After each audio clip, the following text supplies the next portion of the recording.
Jah, maaklerid on rivistatud. Siin on 3 noormaaklerit ja 1 bossmaakler Kristel.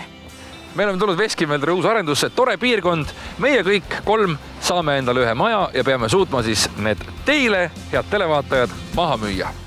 Tere tulemast Jaapani stiilis majja, mis võib vabalt olla kohe-kohe teie oma. Väga avar, 179 ruutu elamispinda. Kui te arvate, et elate asulas, siis elate küll, aga elutoast, köögist, mets. Väga palju valgust, kõrgust, avarust, ka aknapesu. Mina olen jõudnud teise majja. Bremen on selle nimi. Laed, mis on umbes 8 meetri kõrgused. Stopp. 4,3 meetri kõrgused. 4,3 meetri kõrgused, aga tundub nagu 8 ja see laevõlvid on näha, et siin on kohe ilmselgelt saksa mõjutusi.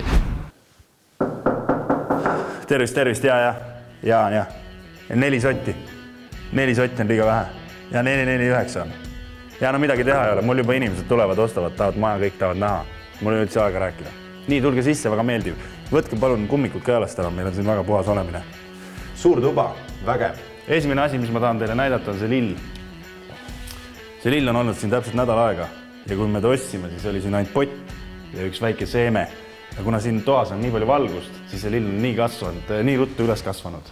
No siin te näete nüüd, eks ole, kodusüda köök. Siin on siis köögisein, eks ole. Kapid. Navigaus tuleb siia. Meil on see kõik läbi mõeldud. No siin on muidugi mõnus, avar elutoa osa, isegi sisuliselt telekat poleks vaja, sest vaade on imeline. Nüüd siin on selline ala. See on Jaapani vann. Ja siia terrassile sa siis saad panna päevutustooli. Siia mahub 42 inimest mahub siia sisse ära, kui väga punnitada. Aga tegelikult on see mõeldud 4 inimesele. Ventilatsioonitoru on jäänud natuke pahasti nähtavale. Toitu. Mõtle nüüd, mis siin olla võiks. Tuleb sealt ülevalt alla. Ja kui sa tule teed, siis läheb üles. Ma on tõesti natukene. Aga mis on kõige tähtsam selle toa juures on loomulikult, kuskil on siin elekter. Ühesõnaga seda tahtsingi teile öelda. Ja paned käe tagasi. No vaadake nüüd, tulge siia, teine asi, mis ma tahan teile näidata. Puhas puit. See maja on ehitatud puhtast puidust. Ja see on see liimpiste puit. Mis puit see oli? Liimitud riskist puit. Risti kokku liimitud. Tihedalt kokku pressitud. Pressitud tihedalt kokku puit. Hästi kitsas, aga korralik. Ahaa, te arvasite, et need on garderoobi kapid? Ei, täiesti valesti. Ma ei tulnud kapist praegu välja. Need siin seina taga on väga oskuslikult peidetud toad. Selles majas on 4 magamistuba. 1 on siin eraldi niimoodi köögi taga. Põhituba on eriti uhke. Tuled sisse kõigepealt suur walking garderoob. See maagiakoht. Ja et sa ikkagi teaksid oma magamistoa vannitoas ka olles, mis ilm on, siis siin all on aknad. Kui minu maja on täielikult möbleeritud, siis ma näitan teile kõiki kohti, kus saab võimalikult hästi lõõgastuda. Näiteks see suur mõnus diivan. Siin on magamiskoht või pikutamiskoht number 1. Number 2. Number 3. Number 4. Terrass.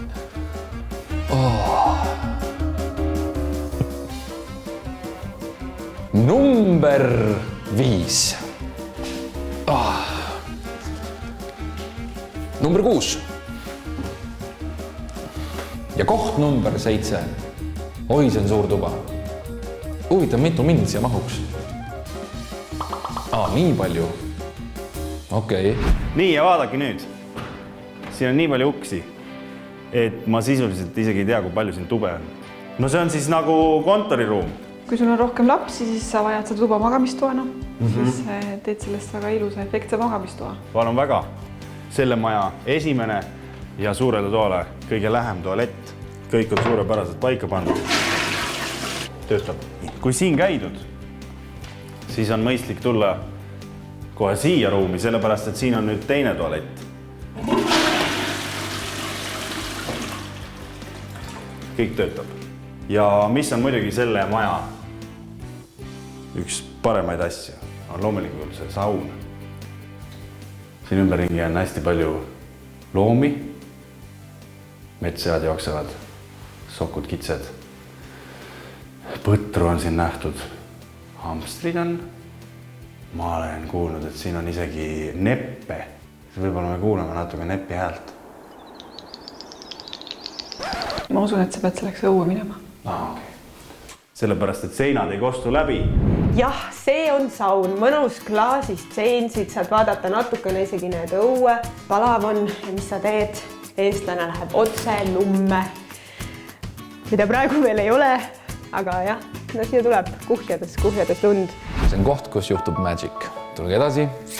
Grand bedroom. Siga! Mida? Pärast kõiki neid aastaid ma ütlen, et ühe korra võiks olla mitte seal toas, kus ma tulen. Mine ära. Aga tegelikult see on päris hea koht pikutada. Ja loomulikult kõige tähtsam ruum majas on magamistuba. Ärge muretsege, see mees selleks hetkeks, kui see maja teile saab, on siit ära läinud. Ta ei jää igavesti siin mööda aeda ringi käima. No ja muidugi on siin loomulikult liuguksega koht, kus saab oma asju teha, aga kõik te häbelikud ja vastaabiellunud, te loomulikult ju, teate küll, tahaks, et oleks mingi segav heli või midagi ja kuulda oleks, siis teile on see majas väga hästi mõeldud. Üks tualett oli magamistoas, teine on siin, siit panete selle kraani jooksma ja sealt panete duši jooksma ja ise jooksete kolmandasse tualetti asjatama, et keegi ei kuule. Ema, kuule, saad sa korra helistada mulle tagasi umbes 10 minuti pärast. Mul tulevad siia mingid inimesed, tulevad maja ostma ja siis ma pean näitama, et hästi palju pakkujaid nagu. Ma saan aru, sa oled tööl, ma saan aru, et 400 000 jah, 400 000 on liiga vähe. 449 000. Ja oled küll Bremenis, aga avad Eesti täispuidust aknad, head sõbrad, ja naudid päikeseloojangut, sest päike loojub täpselt sinna. No nii, vaatame väljast ka korra maja üle. Ma lihtsalt vabandan, praegu mul üks kõne tuleb. Ja tähendab see, ostja, mis on? Nii, 415, 415 on liiga vähe, 449. Saad sind alati jälgida, kuidas lapsed kooli hakkavad minema, sellepärast, et järgmisest sügisest ehitatakse siia Veskimöldresse päris kool, nii et tegelikult on kõik siin ümberringi olemas. Aeg teha kokkuvõtted, kes meist kolmest sobiks suurepäraselt maakleriks. Lihtsalt ütlen ära, nagu te juba kuulsite, mul on sisuliselt ostja on juba olemas. Ma arvan, et ma võtaksin Pireti. Muidugi Pireti. Lubage mul juubeldada. Sinul oli võib-olla see teema, et sa võib-olla näitasid valesid detaile. Et me kõik teame, et vetsupotist tuleb vesi ja nii edasi. No aga inimesed tahavad ju teada, kas torud töötavad. Kas kõik töötab, jah? Mis Robil puudu jäi? Puudu võib-olla sellist natukene loomingulisust äkki. Ja võib-olla seda usku iseendasse, et sa usud sellesse tootesse. Aga head sõbrad, kui te päriselt tahate tulla ja spetsialistide käe ja pilgu all nendele majadele pilk peale heita, siis 23. novembril juba eeloleval laupäeval siinsamas Veskimöldres 11. 4-ni saab tulla tutvuda ja ma ütlen ausalt, tegelikult päris ägedad majad. On ägedad majad. Kiidame.